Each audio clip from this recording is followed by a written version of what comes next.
महाराष्ट्र में दिशा सालियान केस 5 साल बाद एक बार फिर सुर्खियों में है। बता दें कि दिशा सालियान के पिता सतीश सालियान ने बॉम्बे हाईकोर्ट में याचिका दायर कर मामले की जांच सीबीआई से कराने की मांग की है। उन्होंने ये भी कहा है कि विधायक आदित्य ठाकरे के खिलाफ एफआईआर दर्ज की जानी चाहिए। उनका आरोप है कि राजनीतिक दबाव के कारण मामले की निष्पक्ष जांच नहीं हो सकी है। इस याचिका के बाद सत्ताधारियों ने शिवसेना ठाकरे पर मजबूत टीका टिप्पणी कर दी है। ऐसे में महाराष्ट्र की राजनीति में एक बार फिर बड़ा संकेत मिलता दिख रहा है। तो वही ठाकरे गुट की मुश्किलें बढ़ती नजर आ रही है। ऐसे में पूरे मामले में अब उद्धव ठाकरे की एंट्री होती दिख रही है। उनके बयान से सत्ताधारी और भी आक्रामक होने की संभावनाएं है। क्या है पूरी खबर, जानते हैं विस्तार से। बता दें कि आदित्य ठाकरे के पिता और शिवसेना ठाकरे पार्टी प्रमुख उद्धव ठाकरे ने अपना पक्ष रखा है। उद्धव ठाकरे ने विधानमंडल क्षेत्र में मीडिया से बात कर रहे थे। जब उनसे दिशा सालियान मामले और आदित्य पर लगे आरोपों के बारे में पूछा गया तो उन्होंने कहा है कि जब भी विधानमंडल सत्र आता है तो यह मुद्दा सामने आता है। पिछले 2-3 सत्रों में यह मुद्दा कैसे नहीं उठा, मुझे इस बात से आश्चर्य हुआ। जब भी यह मुद्दा उठाया जाता है तो इसमें कुछ भी नया नहीं होता। इसके बाद उद्धव ठाकरे ने आगे कहा है कि किसानों की चिताएं जल रही है, इसका जिम्मेदार कौन है? किसान की मां और बहन चिल्ला रही है। संतोष देशमुख मामले की तरह कई लोग मारे गए, उनके बच्चे न्याय मांग रहे हैं, उसमें सरकार की क्या भूमिका है? दिशा सालियान के वकील जो भी कहे उन्हें कोर्ट में कहना चाहिए। तो वही इस बीच शिवसेना शिंदे गुट के विधायक संजय गायकवाड़ ने दिशा सालियान मामले में आदित्य ठाकरे का समर्थन किया है। इस बारे में पूछे जाने पर उद्धव ठाकरे ने उन्हें धन्यवाद दिया। उन्होंने कहा है कि हमारे परिवार की कई पीढ़ियां जनता के सामने हैं, इस मामले से हमारा कोई लेना देना नहीं है, लेकिन अगर बुरे पक्ष पर राजनीति करनी हो तो वह सबकी पंचायत होगी, क्योंकि अगर आप झूठ पर भरोसा करेंगे तो इसका उल्टा असर आप पर भी पड़ेगा। इस दौरान उद्धव ठाकरे ने बयान दिया कि नागपुर दंगे में महिला पुलिस कर्मियों पर हाथ उठाने वाले दंगाइयों का हाथ उखाड़ देना चाहिए। साथ ही मुख्यमंत्री देवेंद्र फडणवीस की ओर से अपने नेताओं को भड़काऊ बयान नहीं देने चाहिए, ऐसी चेतावनी देने के लिए उद्धव ठाकरे ने मुख्यमंत्री देवेंद्र फडणवीस को धन्यवाद दिया। तो वही सरकार पर निशाना साधते हुए उद्धव ठाकरे ने ये भी कहा कि जिस जहर का इस्तेमाल उन्होंने विपक्षी दलों को मारने के लिए करने की कोशिश की थी, वही जहर अब बीजेपी को मार रहा है। दर्शकों, अगर बात करें दिशा सालियान मामले की तो महाराष्ट्र की राजनीति में एक बड़ा नाम उद्धव ठाकरे के बेटे आदित्य ठाकरे पर गंभीर आरोप दिशा सालियान के पिता ने किए हैं। दरअसल दर्शकों, राज्य में दिशा सालियान की मौत का मामला एक बार फिर सुर्खियों में है। दिशा सालियान के पिता ने इस मामले में बॉम्बे हाईकोर्ट में याचिका भी दायर की और इसमें कई गंभीर आरोप भी किए हैं।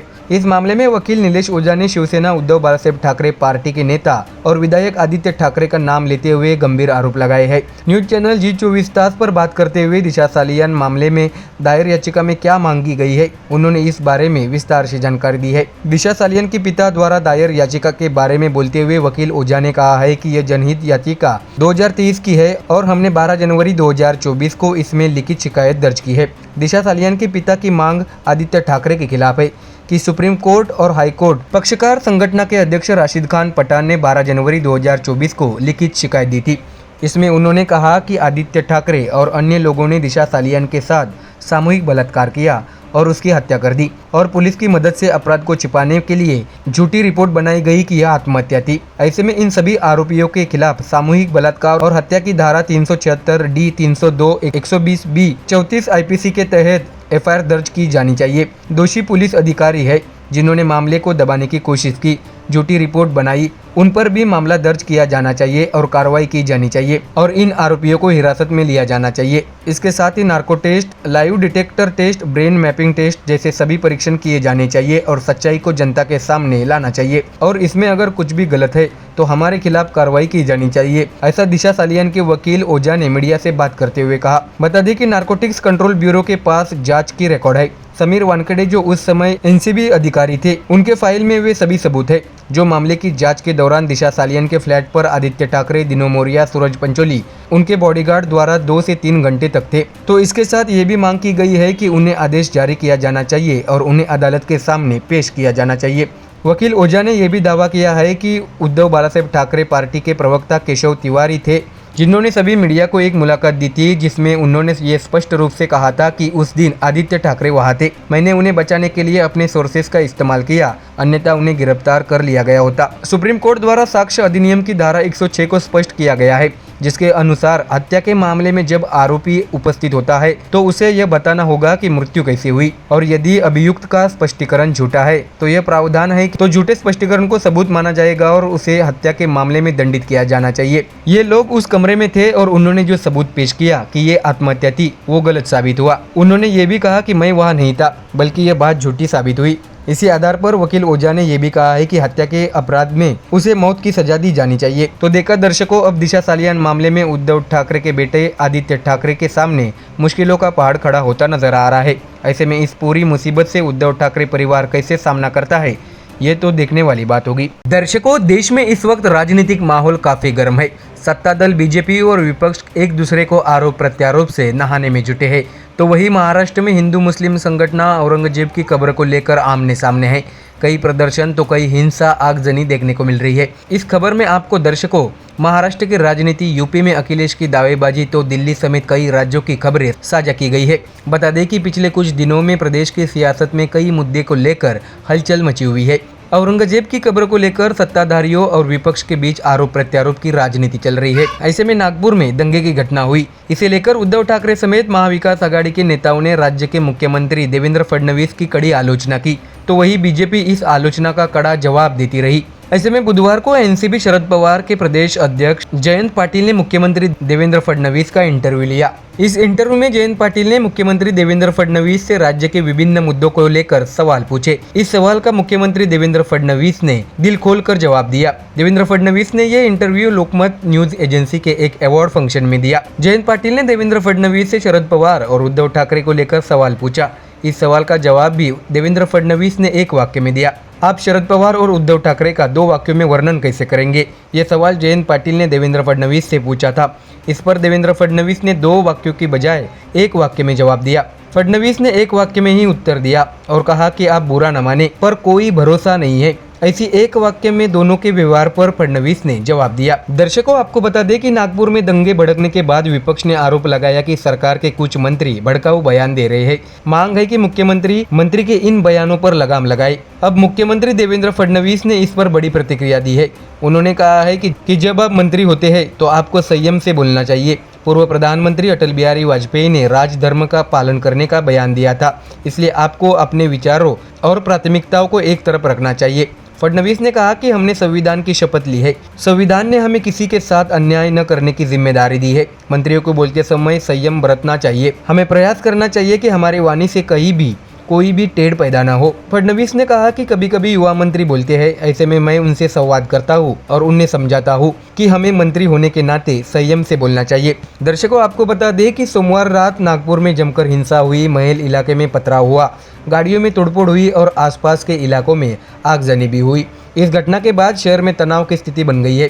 ऐसे में नागपुर शहर में कई हिस्सों में कर्फ्यू लगाया गया है। इस बीच इस घटना के बाद विपक्ष ने मुख्यमंत्री देवेंद्र फडणवीस और बीजेपी समेत राज्य सरकार की कड़ी आलोचना करना शुरू कर दिया है। इस बीच शिवसेना उद्धव ठाकरे पार्टी विधायक आदित्य ठाकरे ने कहा है कि बीजेपी महाराष्ट्र को अगला मणिपुर बनाना चाहती है। नागपुर हिंसा मामले पर मीडिया से बात करते हुए आदित्य ठाकरे ने कहा, जब नागपुर में हिंसा की अफवाहें थी तो मुख्यमंत्री कार्यालय ने प्रतिक्रिया क्यों नहीं दी? जब भी कोई ऐसी घटना होने वाली होती है तो सबसे पहले रिपोर्ट राज्य के मुख्यमंत्री और गृह विभाग के पास आती है।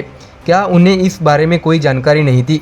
मुझे लगता है कि बीजेपी महाराष्ट्र को अगला मणिपुर बनाना चाहती है। आदित्य ठाकरे ने कहा कि अगर आप मणिपुर को देखें तो वहां 2023 से हिंसा हो रही है। उस राज्य में हर जगह संघर्ष चल रहा है। क्या निवेश होगा? क्या पर्यटन में बढ़ोतरी होगी? नहीं, बीजेपी यह स्थिति महाराष्ट्र में लाना चाहती है। मैं आज पढ़ रहा था कि वियतनाम भारत से छोटा देश है और उसकी जनसंख्या भी हमसे कम है, लेकिन उनका इलेक्ट्रॉनिक उद्योग भारत से 3 गुना ज़्यादा है। हमारा देश अपने आप को मजबूत मानता है, लेकिन भाजपा देश को जिलों, धर्मों और जातियों में विभाजित करने की कोशिश कर रही है। ऐसा जबरदस्त आरोप आदित्य ठाकरे ने बीजेपी सरकार पर लगाया है। इससे पहले मंगलवार को आदित्य ठाकरे ने कहा था कि राज्य की कानून व्यवस्था इतनी खराब हो गई है जितनी पहले कभी नहीं थी और मुख्यमंत्री और गृह मंत्री का शहर नागपुर इस स्थिति का सामना कर रहा है। तो वही खबर दर्शकों यूपी से है, जहां समाजवादी पार्टी के मुखिया और उत्तर प्रदेश के पूर्व सांसद अखिलेश यादव ने महाकुंभ मेले को लेकर बड़ा बयान दिया है। अखिलेश ने दावा किया है कि प्रयागराज में महाकुंभ से 1000 हिंदू श्रद्धालु लापता हो गए हैं। साथ ही महाकुंभ के लिए केंद्र सरकार ने कितनी धनराशि दी है, ऐसा सवाल भी उन्होंने पूछा है। बता दें कि अखिलेश यादव ने केंद्र और राज्य सरकार पर आरोप लगाया है। उन्होंने कहा कि मध्य प्रदेश और उत्तर प्रदेश के मुख्यमंत्री केवल कारों की पार्किंग का प्रबंधन कर रहे थे, जबकि कई IPS अधिकारी आम लोगों को नहाने से रोक रहे थे।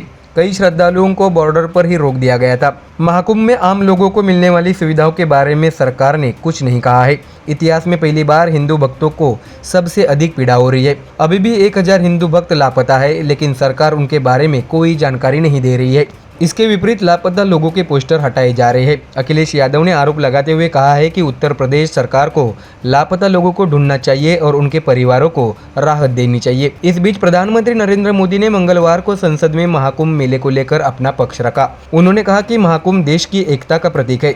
महाकुंभ के दौरान पूरा देश एकजुट नजर आया। सुविधाओं और असुविधाओं की चिंता किए बिना लाखों श्रद्धालु प्रयागराज आए। यही हमारी बड़ी ताकत है। तो वही दर्शकों, खबर में आगे जानते हैं कि दिल्ली में आम आदमी पार्टी की सरकार के दौरान PWD मंत्री रहे सत्येंद्र जैन के खिलाफ ACB ने बड़ा कदम उठाया है। भ्रष्टाचार के एक मामले में उनके खिलाफ FIR दर्ज की गई है। आरोप है कि उन्होंने 571 करोड़ रुपए के CCTV प्रोजेक्ट में 16 करोड़ रुपए का जुर्माना माफ करने के लिए 7 करोड़ रुपए की रिश्वत ली। इन आरोपों पर आम आदमी पार्टी ने तीखी प्रतिक्रिया भी दी है। पार्टी प्रवक्ता प्रियंका कक्कड़ ने कहा है कि बड़ा ही हास्यास्पद आरोप है। केंद्र सरकार की एक नवरत्न कंपनी BEL ने दिल्ली सरकार को 16 करोड़ रुपए की पेनल्टी माफ करने के लिए 7 करोड़ का घूस दिया था। कक्कड़ ने कहा है कि केंद्र सरकार पेनल्टी माफ कराने के लिए कोर्ट नहीं गई, बल्कि दिल्ली सरकार को घूस दिया। मुझे लगता है कि दिल्ली में अभी नई सरकार बनी है, इनको काम करने पर ध्यान देना चाहिए। फर्जी मामलों में केस करने से कुछ नहीं होगा। तो वही दर्शकों, खबर बिहार से है कि बिहार विधानसभा के चुनाव में अब करीब 8 महीने शेष रह गए हैं। होली खत्म हो गई है और अब बिहार में बीजेपी अपने संगठन को मजबूत करने की तैयारी पूरी जोरों शोरों से करने में लगी है। हालांकि बीजेपी बिहार में मुख्यमंत्री नीतीश कुमार की पार्टी JDU सहित 5 दलों के NDA गठबंधन में है, लेकिन पार्टी अपने संगठन को मजबूत करने के लिए पूरी तैयारी करती दिख रही है। वैसे चुनावी साल है तो बड़े नेताओं का आगमन अब लगातार होता रहेगा, लेकिन बीजेपी अपने संगठन को मजबूत करने के लिए कोई कसर छोड़ती नजर नहीं आ रही है।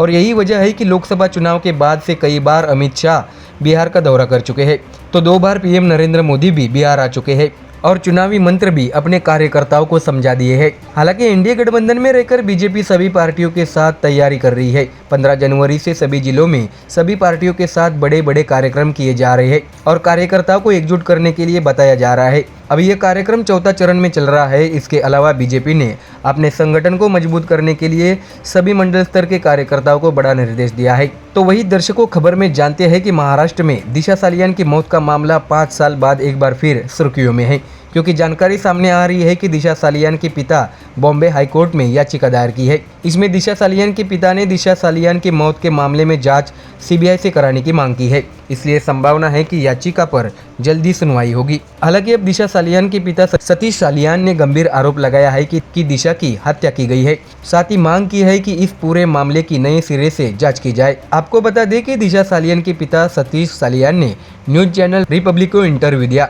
इस इंटरव्यू में उन्होंने बड़ी प्रतिक्रिया दी। दिशा सालियान की आत्महत्या थी या हत्या, आप क्या सोचते हैं? यह सवाल पूछे जाने पर सतीश सालियान ने कहा है कि कुल मिलाकर मुझे लगता है कि यह एक हत्या है, क्योंकि एक व्यक्ति का शरीर 14वीं मंजिल से गिरता है, लेकिन उस व्यक्ति के शरीर पर कोई चोट नहीं होती, सिर पर भी कोई घाव नहीं है, तो ऐसा कैसे हो सकता है?